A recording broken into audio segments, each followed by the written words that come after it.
It feels like grasping at smoke. It demands advanced forensic tech and global cooperation that our fractured world struggles to muster.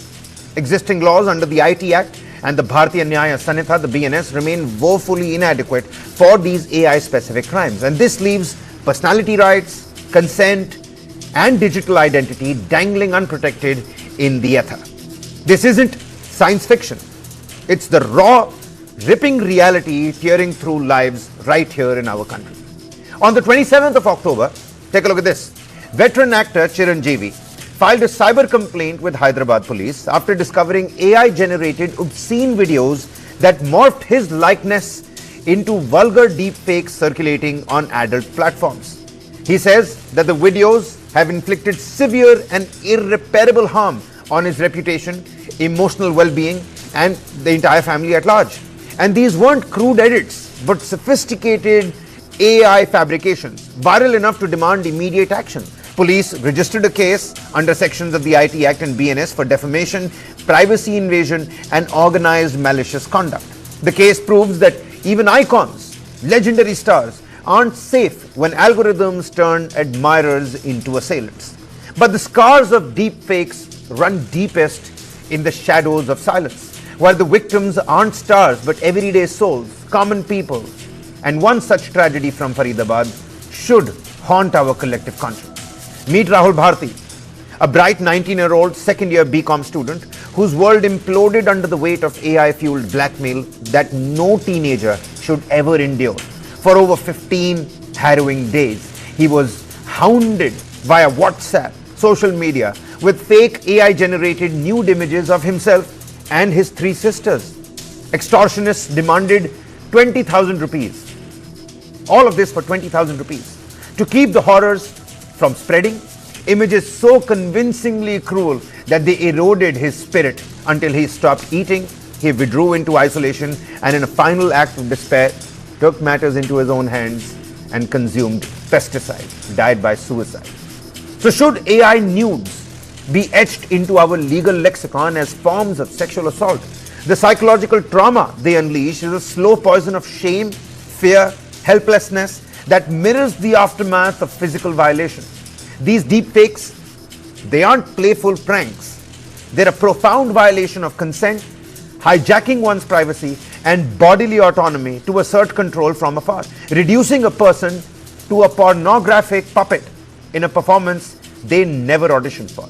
This is gendered violence, especially for women and girls whose reputations become collateral, torpedoes careers, and in Rahul Bharti's case, drive souls to the brink. The damage is irreparable, etched in India's cultural calculus where honor, it's a big currency. Let's not forget that. And it turns one's shared image into a lifetime of stigma, isolation, and yes, sometimes the ultimate tragedy of dying by suicide. India stands at a crossroads with glimmers of resolve. On the 22nd of October, draft amendments were made to the IT rules. It mandates platforms to label artificial intelligence generated content with prominent markers flashing on the screen and swift takedowns for at least 10% of the flagged material. It is a step towards curbing the unchecked spread of deepfakes whilst holding social media accountable for user harms. What more can we demand at this point in time? Recognize deepfakes as a serious new kind of online violence that attacks people's consent and dignity, no matter if the content looks real or not. We can make special laws for AI-made intimate images with strict deadlines to remove them within 24 hours, set up for compensation for the victims, and create strong teams to trace down these criminals even if they are abroad. Platforms must face real punishments if they ignore harmful content. Teaching digital safety in schools is a big step that one should take. Countries must work together now to close these legal gaps, especially with sites that run from other countries, because waiting for the next Rahul or a megastar Chiranjeevi isn't policy, it's quote-unquote paralysis. We've got an esteemed set of panelists with us on the broadcast tonight, and the big questions that we're trying to decode and ask. When will India build homegrown detection technology and global alliances to fight borderless AI crimes? And how do we create a safety net of support and compensation so that no Rahul out there feels cornered into silence. With me on the broadcast, Vijay Shankar Nagaraja Rao, Chairman of the Foundation of Data Protection Professionals in India, FDPPI, and Chair, Professor, FDPPI's AI Chair. Many thanks for taking out the time. Dr. Triveni Singh, retired IPS and founder, Future Crimes Research Foundation, also with us on the broadcast. I can see Mr. Dilip Cherian is also with us, founder, Perfect Relations and Image Group. You know, Mr. Vijay Shankar, let me quickly get the ball rolling. The objective seems to be to discuss accountability at this point in time, harrowing cases that we've learnt, back-to-back cases, right from sexual extortion to digital arrests, regulations, the freedom, safety, balance. You know, where's the real accountability here, sir? Is it on platforms? Is it now on creators? Is it on this technology itself, which many people are making good use of as well? So where does the accountability really lie? The accountability can be managed only through the intermediaries. See, the creators are hiding somewhere abroad and they're releasing some software which people who want to use it can access it through the internet. Once the output is created, it has to be displayed somewhere. It could be a WhatsApp. In the case you are mentioning, it could be WhatsApp, and of course YouTube. Okay. Now, India has taken a law, which is this Information Technology Act, which makes the intermediaries the controlling point, which is the right thing to do, because that is the only way you can control. But the difficulty is that when these intermediary rules have been released now, it will perhaps be open for public comments for some time.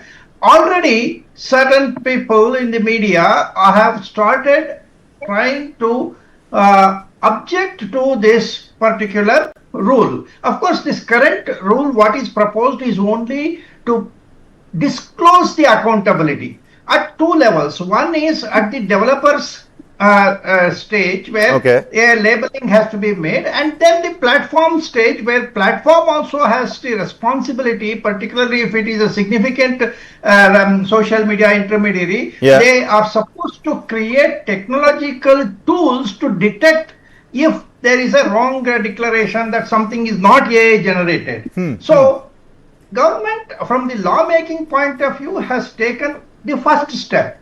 The next step, of course, will be the detection when a crime has happened, which has always been difficult. It is not. But is the labeling of the AI generated content enough, sir? Because one has to ask, is it enough just labeling it? Are we still reacting rather than preventing? When does the prevention stage begin?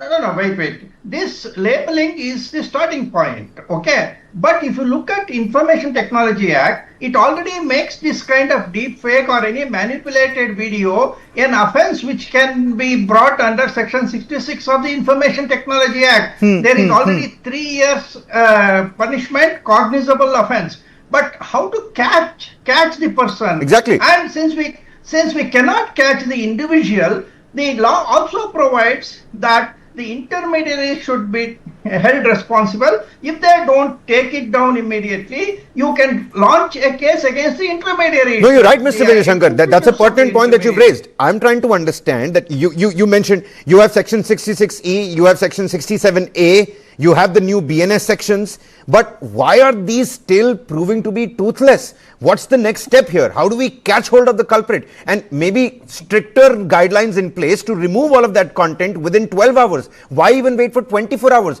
In 2 hours, so much of emotional and societal damage can happen. I agree. It has to be as soon as possible.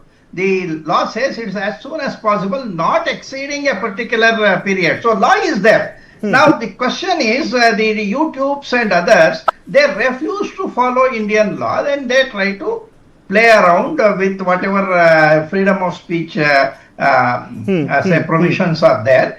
And you have, everywhere you have to fight. You will see that in the next 1 or 2 days, there will be some cases which will be filed against the intermediary guidelines itself. Now, at that time, we will be asking the judiciary, what is their responsibility? Okay, we are all very much fond of this freedom of speech, but the effect of such crimes is irreversible. Okay, you have seen a person who has committed a suicide or something like that. It is irreversible. So the law has to act swiftly the courts should be able to act immediately if it is required, and these intermediaries need to be hauled up, and we need a commitment from these people like YouTube. So I would like to hear from the CEO of X or CEO of YouTube to say that we are supporting of this. See, from a common man's perspective, and of course my limited opinion here as well, one has to constantly understand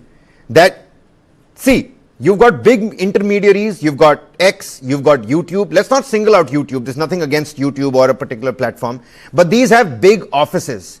They have big offices, they have a nice email ID that you can get in touch with. What about all the adult platforms where these obscene content is being published, is being circulated? We might not have intermediaries for that. Who do we hold accountable in that particular case? That's another thing that the government and the officials now need to take a look at. Let's bring in more people. We've got Dr. Triveni Singh, retired IPS founder, Future Crime Research Foundation. Many thanks for taking out the time, sir. Dr. Triveni, both the Chiranjeevi deepfake case that we saw today, the Faridabad suicide, what a harrowing and gruesome case. Really breaks your heart. It's gut-wrenching, to say the least.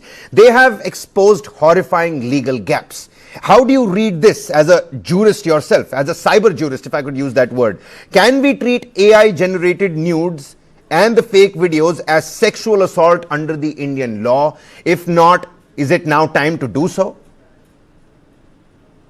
Yeah. So apart from these cases which happened in Faridabad and Ghaziabad, 70 years old, he attempted to commit suicide because of some police officer being impersonated, and he was threatening to send him to jail. There are lots of cases related with deepfake, not only from this angle, the political figures, they are being impersonated. Even the celebrity, their voice and their... Abhishek Bachchan, Aishwarya Rai Bachchan, they were at, at the Delhi High Court very recently for the same thing.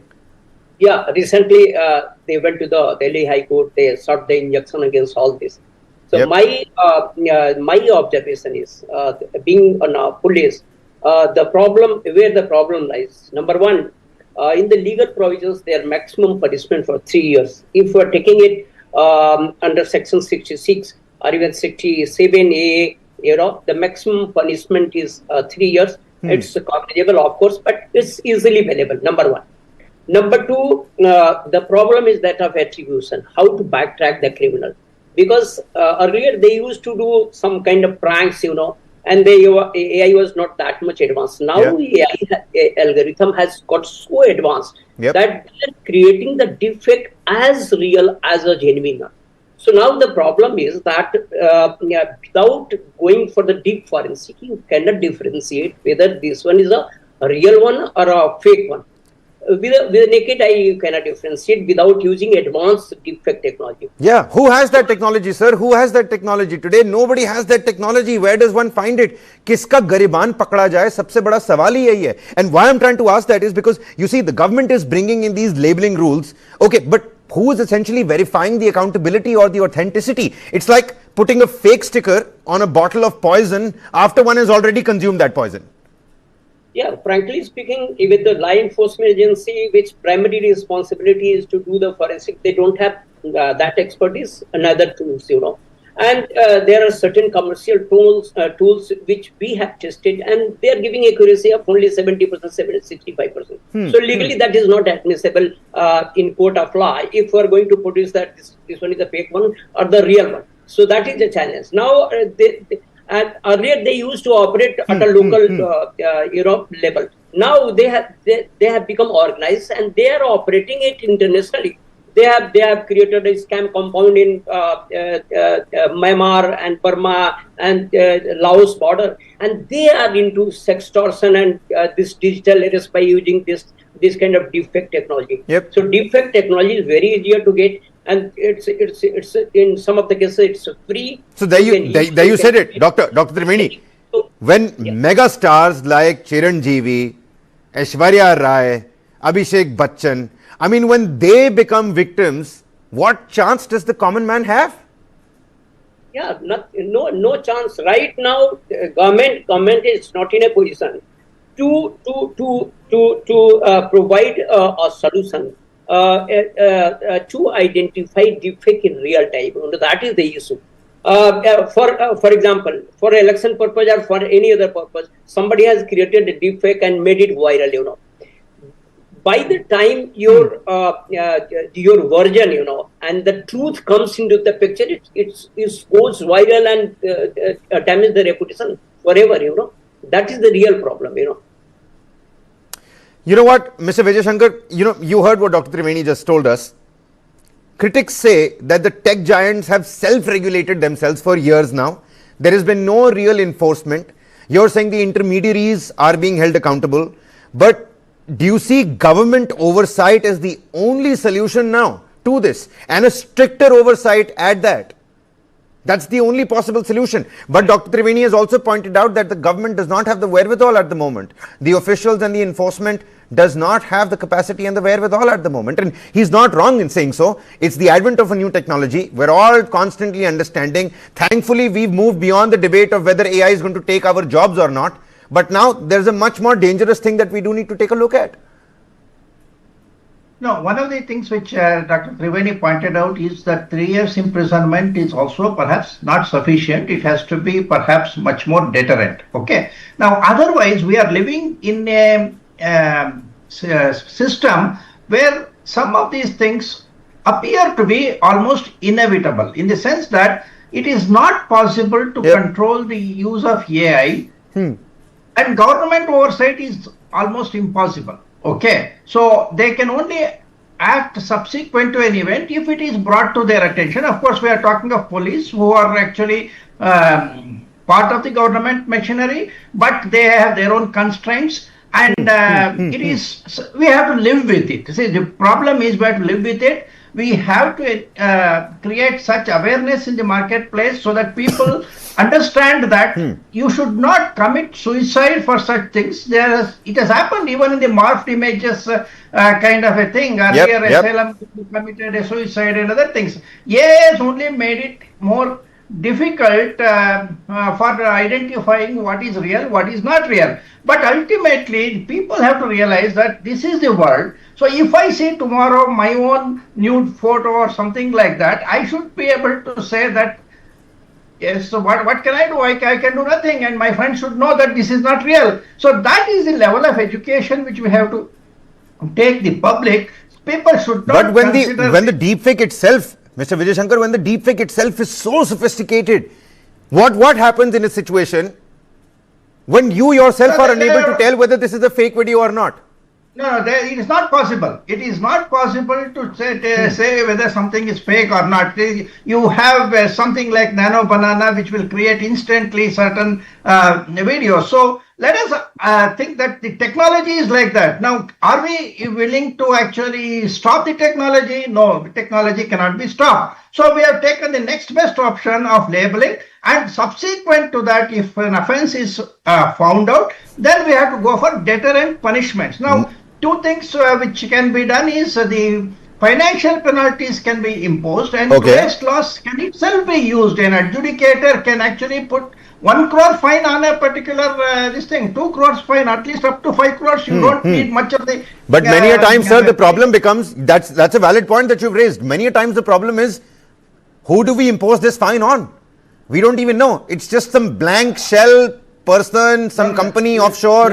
No, let us first put the fines on the intermediary. Okay. It is the intermediary's responsibility to locate the individual. It is possible. See, all these. But Mr. Vijay Shankar, that's what I'm saying. I'm just trying to understand, does every website have an intermediary out there? There might be so many websites jinke daftar hi nahi hai. You'll have to go from door to door. It's some shell company in some back alley somewhere, and then you go on, knock on the door. It's somebody who's living there. It's just a a blank shell facade. That's the point. I'm going to come back to you, Mr. Vijay Shankar. Mr. Cherian has been waiting very patiently for a very long time. Many thanks again for taking out the time, Mr. Cherian.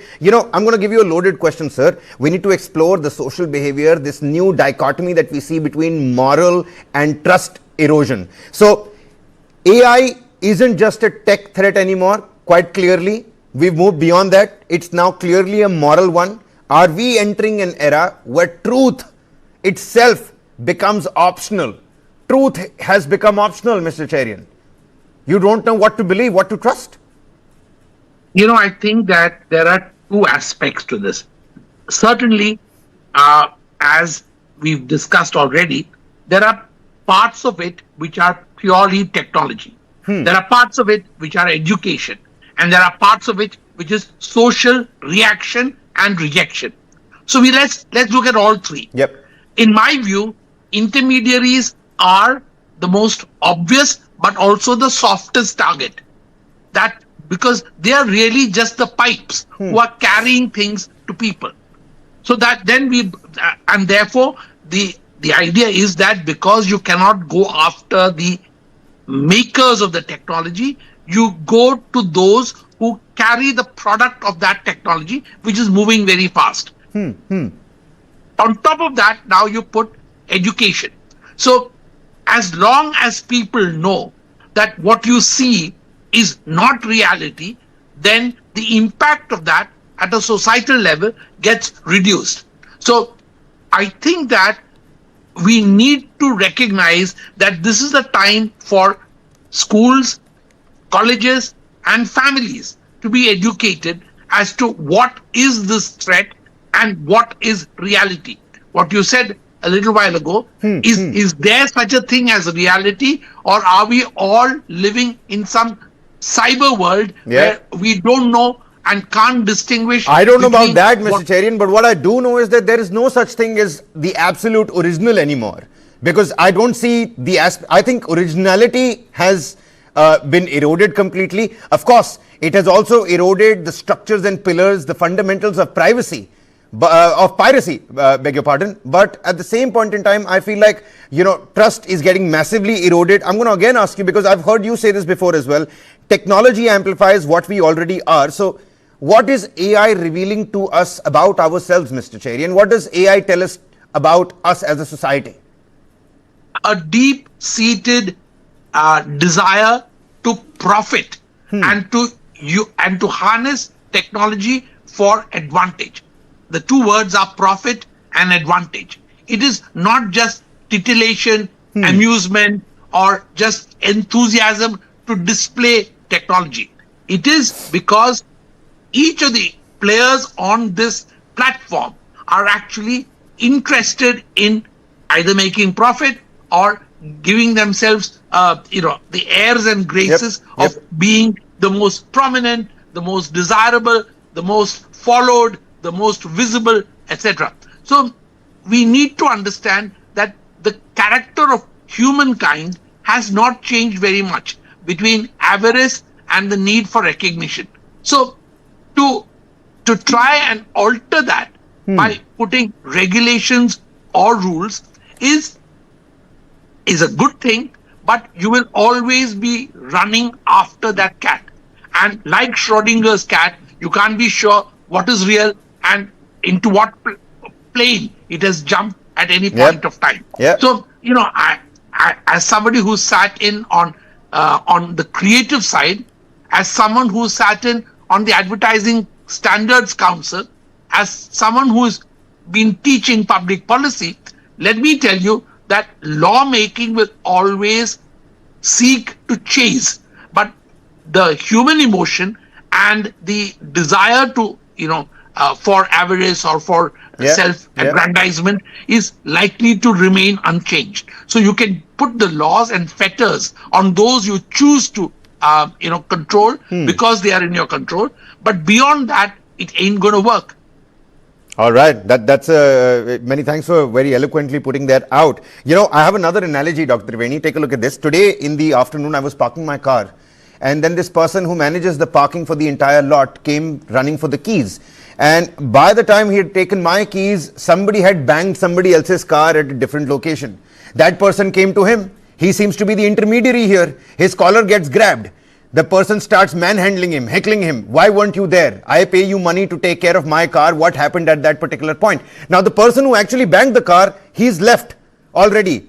He's probably absconding at this point in time. So there are, of course, CCTV for us to take out. But at that point in time, it's the intermediary that actually becomes the softest target, and of course the first most target as well. So that's another analogy that I just quickly, struck my mind when Mr. Cherian was talking about that. But Dr. Triveni, how do we safeguard internet freedom? There is this constant balancing act that has to be done as well, right?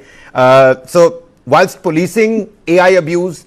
How do we make sure that our internet freedom is remains sacrosanct? Because trust you me, look at how the Gen Z and all those protests took shape across the world. People love their social medias. One day a Snapchat streak gets broken, it's more heartbreaking than getting 0 on a math test for these youngsters out there. So how do you balance the two? Government already doing something in that direction. The RBI recently released a AI framework for banking sector. And the government of India, even the MITI, they released their AI framework, responsible AI framework. So when we are talking about responsible AI framework, then we need to look at 3-4 perspectives. Number one, we have to make intermediaries significant, at least significant social media, social intermediaries responsible for that. They can create such a solution that can detect deepfake instantly, because they are not investing so much in those technology. Because if we are creating a stringent law to enforce them to do R&D in creating an anti-deepfake technology, definitely they can do. Because that's great. I'm sure that's part of the rules, Dr. Triveni, but I personally feel there's a major room for improvement. There's a massive room for what more that it is that we can at this point in time and do for FDPPI, for people like you, for public policy teachers like Mr. Cherian. It's important that we continue to talk about this, because talking will give us that advent. It will put us on that vantage point for us to continue to do this. I've completely run out of time here. Mr. Vijay Shankar, Dr. Triveni, Mr. Cherian, many thanks for joining us here on the broadcast. Tonight's conversation, like I told you, it's not about algorithms, it's about anonymity, it's about accountability. AI may be man-made, but the damage it inflicts is painfully human. And when code begins to corrupt conscience and pixels become weapons, it isn't technology that is dangerous, it's indifference. Many thanks for taking out the time. That's all the time we have for you in this edition of In Your Interest. Many thanks for watching.